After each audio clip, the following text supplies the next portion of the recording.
आमपुर नाम के गांव में एक राजेश नाम का आदमी रहता था। राजेश बहुत ही गरीब आदमी था। वो बढ़ई का काम करता था, पर अब लकड़ियों के दाम बढ़ गए थे, इसलिए वो लकड़ियों को छोड़कर बांस से फर्नीचर का सामान बनाने लगा था और उसी को बेचता था। पर उसके बांस से बने फर्नीचर को कोई भी नहीं खरीदता था और इसलिए वो उदास रहता था। अब मैं क्या करूं? सोचा था बांस का फर्नीचर बनाकर बेचूंगा तो लोग खरीदेंगे और अच्छे पैसे मिल जाएंगे, पर यहाँ तो कोई फायदा ही नजर नहीं आ रहा है। तभी उसकी पत्नी आती है और कहती है, सुनो जी, भी मकान मालिक आया था, वो किराए के पैसे मांग रहा था। मालूम है सुषमा, वैसे मैंने तुम्हें कुछ पैसे दिए थे, वो दे दो जरा।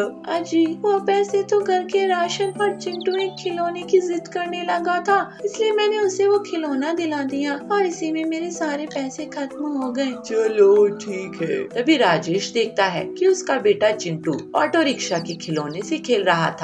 तभी उसे कुछ आइडिया आया। अरे वाह, इस ऑटो रिक्शा को देखकर तो मुझे बहुत अच्छा आइडिया आया है। राजेश जंगल से बांस ले आता है और उन बांस से एक बड़ा बांस का ऑटो रिक्शा तैयार कर लेता है। वो बांस का ऑटो रिक्शा एकदम असली ऑटो रिक्शा की तरह ही था। राजेश उस बांस के ऑटो रिक्शा को चलाकर बाकी के ऑटो रिक्शा के पास लगा देता है और जोर जोर से बोलने लगता है, आओ आओ, हमारे बांस के ऑटो रिक्शा में बैठो, हमारे बांस के ऑटो रिक्शा का लुत्फ उठाओ, आओ आओ। पर कोई भी उसके ऑटो रिक्शा में आकर नहीं बैठता। ऐसे ही 2 दिन बीत जाते हैं, पर कोई भी उसकी रिक्शा में आकर नहीं बैठता। बाकी के ऑटो रिक्शा वाले भी उसका मजाक बनाने लगते थे। अरे राजेश, क्यों अपना समय बर्बाद कर रही हो? तुम्हारा इस फटीचर से बांस के रिक्शा में कोई नहीं बैठने वाला, फालतू का समय बर्बाद कर रहे हो। पर फिर भी राजेश ने हिम्मत नहीं हारी और उसने ऑटो रिक्शा बाजार में लगाना जारी रखा। तभी एक दिन एक बूढ़ी औरत वहाँ आई और उन सभी ऑटो रिक्शा वालों से बोली, बेटा, मुझे अस्पताल तक छोड़ दो, मेरे बेटे का एक्सीडेंट हो गया है, मुझे उसके पास ले चलो। माँ जी, मेरी ऑटो में बैठ जाओ, 100 रुपया लगेगा। लेकिन बेटे, मेरे पास तो पैसे नहीं है। पैसे नहीं है तो मैं नहीं ले जा सकता, हटो यहाँ से। अरे मैं भी नहीं, मेरे पास समय नहीं है। राजेश उस बूढ़ी औरत को अपनी रिक्शा में बिठा लेता है और उसको अस्पताल छोड़ देता है। लीजिए माँ जी, आपका अस्पताल आ गया।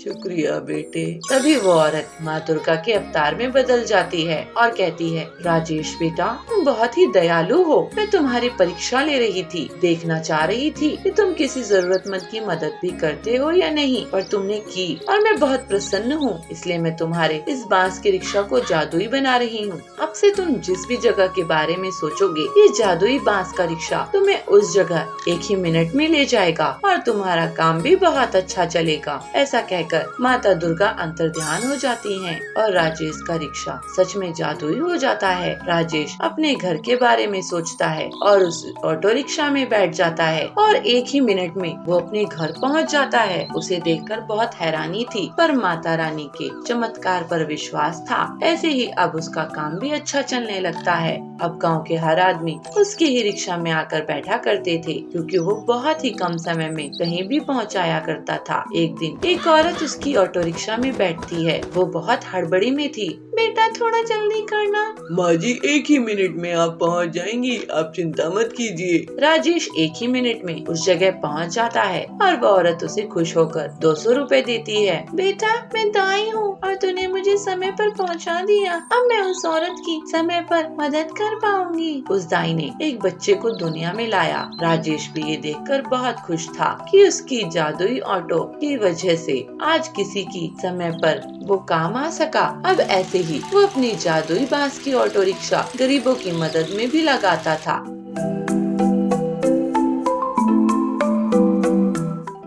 सुंदरवन के जंगल में पीलू चिड़िया एक पेड़ पर अपना घोंसला बनाकर रहा करती थी। उसके पास वाले पेड़ पर कड़कनाथ कौवा अपने परिवार के साथ रहा करता था। उसका बेटा कालू कौवा बहुत ही आलसी था। कुछ दिन पहले पीलू चिड़िया ने एक अंडा दी थी, जिससे अब एक छोटी सी बच्ची उसमें से निकलती है। पीलू कहती है, आज मेरा माँ बनने का सपना पूरा हो गया। कितनी प्यारी बच्ची हुई है मुझे। मैं इसे दुनिया का हर सुख दूंगी और कोई भी तकलीफ होने नहीं दूंगी। इसी तरह कुछ दिन बीत जाते हैं। एक दिन पीलू चिड़िया भोजन की तलाश में जा रही थी। तभी कालू कौवा उसके पास आता है। पीलू उससे बोलती है, अरे कालू भैया, मैं अभी आपके पास ही आने वाली थी। क्यों पीलू बहन, क्या बात है? कालू भैया, मैं भोजन की तलाश में जा रही थी। आप थोड़ी देर मेरी बच्ची का ख्याल रखिएगा। मैं अभी थोड़ी देर में ही आ जाऊंगी।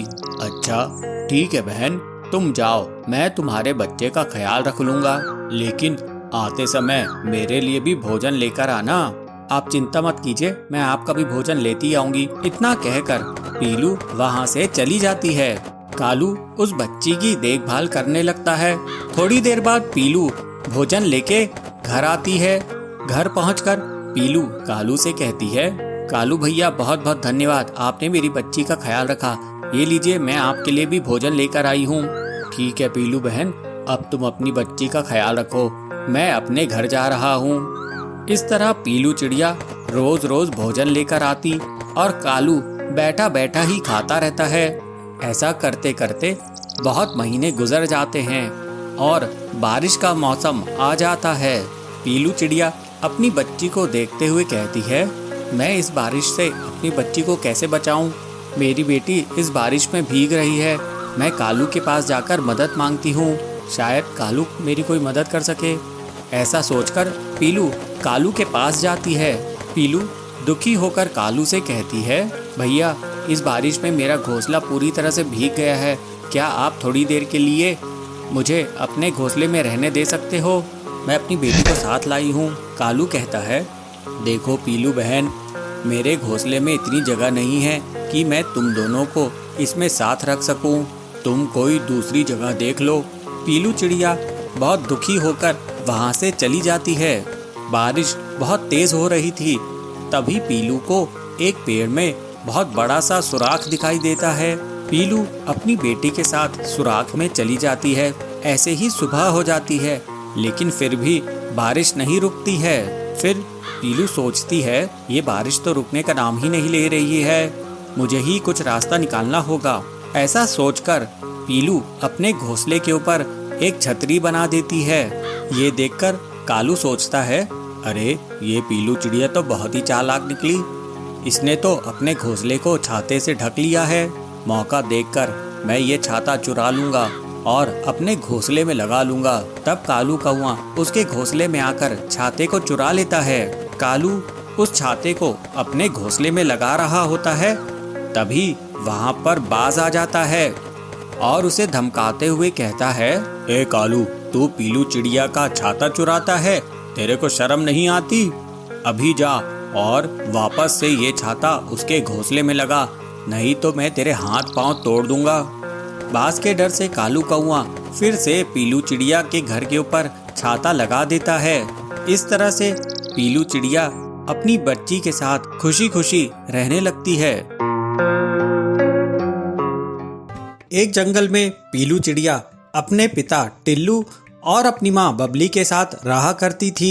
टिल्लू खेती करके अपने परिवार का भरण पोषण करता था। मुखिया रहा करता था जो पक्षियों की जमीन को जबरदस्ती हड़प लिया करता था और जो भी पक्षी उसका विरोध करते वो उसे मरवा देता था। एक दिन टिल्लू अपने खेत में काम कर रहा था, तभी मुखिया टिल्लू के खेत पर पहुंचता है। मुखिया के साथ उसके कुछ गुंडे भी रहते हैं। अरे टिल्लू, ये खेत तू मेरे नाम कर दे, उसके बदले में मैं तेरा पूरा कर्ज माफ कर दूंगा। टिल्लू कहता है, कैसा कर्ज मुखिया जी, मैंने तो आज तक आपसे कोई कर्ज लिया ही नहीं। इस पर मुखिया उसे धमकाते हुए कहता है, अच्छा तूने मुझसे कर्ज नहीं लिया, ये देख कागजात, इस कागजात में तूने मुझसे पूरे 2 लाख रुपए उधार लिए हैं और इसमें तेरा अंगूठे का निशान भी है और अब तो ब्याज मिलाकर ये पूरे 4 लाख रुपए हो गए हैं। टिल्लू ये सब देखकर बहुत डर जाता है। वो गिड़गिड़ाते हुए कहता है, मालिक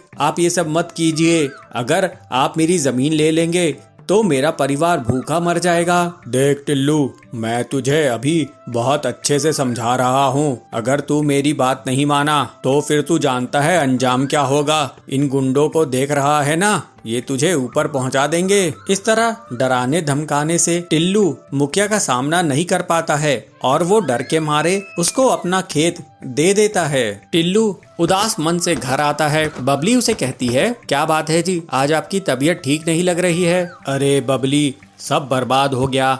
आज मुखिया खेत पर आए थे, उन्होंने फर्जी कागजात बनाए कि मैंने उनसे कर्ज लिया था, जबकि मैंने उनसे कोई भी कर्ज नहीं लिया था। अब डरा धमकाकर उन्होंने मेरी जमीन हड़प ली है। पीलू अपने पिता से कहती है, पिताजी आप मेरे साथ मुखिया के घर चलिए, मैं उससे अपना खेत वापस लेके ही आऊंगी। फिर टिल्लू पीलू के साथ मुखिया के घर चला जाता है। पीलू गुस्से में मुखिया से कहती है, बदमाश मुखिया जी, आपकी हिम्मत कैसे हुई मेरे पिताजी से खेत हड़पने की, अब उसे तुरंत वापस कीजिए। मुखिया कहता है, अरे टिल्लू, तेरी बेटी तो बहुत सुंदर दिखती है, गुस्से में तो ये और भी अच्छी लगती है। एक काम कर, तू मेरी इससे शादी करा दे, फिर तुझे तेरा खेत वापस मिल जाएगा। टिल्लू अपनी बेटी से कहता है, देखा बेटी, ये कितना बदतमीज है, ये बदमाश है, इसके मुंह मत लग, चल मैं किसी और के खेत में काम करके अपना घर संभाल लूंगा। इस तरह कुछ दिन बीत जाते हैं। फिर टिल्लू हरिया तोता के खेत में काम करने लगता है। एक दिन पीलू अपने पिता के लिए भोजन ले जा रही थी, तभी उसे किसी के करहाने की आवाज आती है। पीलू उस आवाज की तरफ जाती है तो झाड़ियों के बीच में उसे एक पक्षी दिखाई पड़ता है। वो बहुत घायल था और वो करहाते हुए पानी मांग रहा था। पीलू कहती है, ये लीजिए पानी पीजिए। पीलू चिड़िया तुरंत ही उस घायल पक्षी को पानी पिलाती है। फिर वो पक्षी पीलू से कहता है, बेटा तुम्हारा बहुत बहुत शुक्रिया, एक जंगली जानवर ने मुझ पर हमला कर दिया था, मैं बुरी कदर घायल हो गया था, यहीं पास में ही मेरा घर है, तू मुझे मेरे घर तक पहुंचा दे। फिर पीलू उस घायल पक्षी को उसके घर तक पहुंचा देती है। घर पहुंचने के बाद वो पक्षी पीलू को एक बड़ी सी पोटली लाकर देता है। बेटा तूने मेरी जान बचाई है, ये ले, इसमें तेरे लिए इनाम है। बेटी ये कोई साधारण इनाम नहीं है, ये तरबूज के जादुई बीज हैं, इन्हें तू अपने आंगन में बिखेर देना, फिर देखना चमत्कार। फिर पीलू घर आकर उन चमत्कारी बीजों को अपने आंगन में बो देती है। टिल्लू उसे देखकर कहता है, अरे पीलू ये तू क्या कर रही है? पीलू कहती है, पिताजी ये तरबूज के जादुई बीज हैं, मैंने एक पक्षी की मदद की, मैंने उसे घर छोड़ा तो उसने मुझे ये तरबूज के जादुई बीज दिए, जिसे मैं अब अपने आंगन में बो रही हूँ। कुछ ही दिनों में पीलू के आंगन में तरबूज उगाते हैं, वे बहुत ही बड़े रहते हैं। बड़े बड़े तरबूजों को देखकर पूरा परिवार बहुत खुश होता है और उन्हें टिल्लू बाजार में बेचने लगता है। तरबूज बेचने से टिल्लू की बहुत अच्छी कमाई होती है। इसके बाद से टिल्लू और उसका परिवार खुशी खुशी रहने लगते हैं। सिमी को सर से पैर तक देखती है और मुस्कुराते हुए कहती है, हाँ हाँ सिमी, क्यों नहीं, तुम्हें कैसी कहानियाँ पसंद है बताओ तो। गंगापुर नगर में सिमी नाम की एक छोटी सी लड़की रहती थी। उसे कहानियाँ सुनना बहुत पसंद था, मगर सिमी को कहानियाँ सुनाने के लिए किसी के पास टाइम नहीं था। सिमी माँ से कहानी सुनाने के लिए कहा तो माँ ने कहा, अरे सिमी तुम तो जानती हो मेरे पास कितना काम है, ये सब काम कौन निपटाएगा। तो सिमी पापा के पास जाती है, पापा को कहानी सुनाने के लिए कहती है। अरे सिमी बेटा, मैं तो ऑफिस की फाइल्स देख रहा हूँ। सिमी दोनों की बातें सुन के बहुत परेशान होती है और उदास भी होती है। अरे मैं किसके पास जाके कहानी सुनूंगी, मम्मी पापा तो हमेशा काम में बिजी रहते हैं। तो सिमी दौड़ दौड़ के अपने भाई के पास पहुंचती है, भाई को भी बोलती है कहानी सुनाने के लिए। तो भाई कहता है, सिमी मुझे पढ़ाई करनी है, तुम भी जाके पढ़ो, कहानी के पीछे क्यों पड़ी हो। तो सिमी के मुंह पे फिर से उदासी छा जाती है, मगर सिमी हार नहीं मानी, पड़ोस में जाके पहुंच जाती है। पड़ोसी की आंटी को कहती है कहानी सुनाने के लिए। तो पड़ोस की आंटी कहती है, अरे मुझे कुछ काम धंधा नहीं है क्या, मैं अभी बाजार जा रही हूँ, अभी नहीं।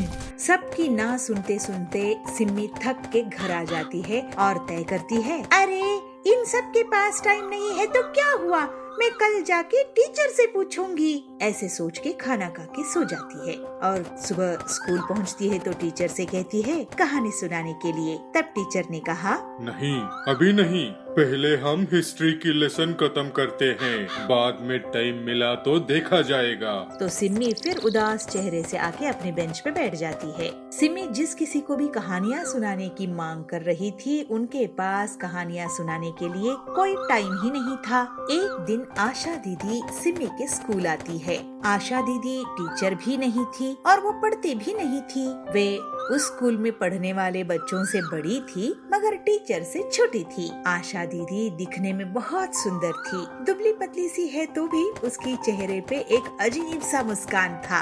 आशा दीदी रोज स्कूल आने लगी और बच्चे और टीचर की दोस्त बन गई। तो सिम्मी के मन में ये ख्याल आता है, अरे मैं आशा दीदी को कह के कहानी सुन सकती हूँ।